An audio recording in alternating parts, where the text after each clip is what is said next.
आता बातमी रेल्वे संदर्भातली। मध्य आणि हार्बर रेल्वे आज सुद्धा उशिराने धावतीये। हार्बर रेल्वे 10 ते 15 मिनिटं उशिराने आहे। आत्ताची महत्त्वाची बातमी रेल्वे संदर्भातले अपडेट्स आपण पाहतोय। मध्य आणि हार्बर रेल्वेवरती आजही पावसाचा परिणाम पाहायला मिळतोय। आजही रेल्वे उशिराने धावतीये। हार्बर रेल्वे 10 ते 15 मिनिटं उशिराने धावते आहे।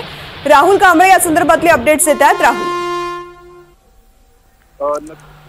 आपण पाहतोय रात्र आज पावसाचा 5वा दिवस आहे। रात्री पण नवी मुंबईमध्ये खूप मोठ्या प्रमाणात मुसळधार पाऊस झाला।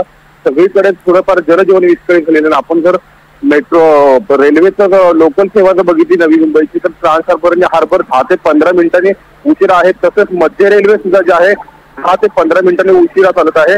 आणि आज नवी मुंबई महानगरपालिकेने शाळेला सुट्टी दिलेली आहे। तसंच आपण प्लॅटफॉर्मवरती जर पाहिलं तर एवढी काही प्रवाशांची फारशी गर्दी नाही। आता 8:20 झालेले आहेत। प्रवाशांची जी रेग्युलर रोज जी गर्दी असते ती आज गर्दी नाहीये। निश्चित एकूणच रेल्वेवरती पावसाचा मोठा परिणाम पाहायला मिळतोय आणि त्यामुळे चाकरमानांनी सुद्धा घरीच राहणं पसंत केल्याचं दिसतंय। राहुल, धन्यवाद सगळ्या माहितीकरता।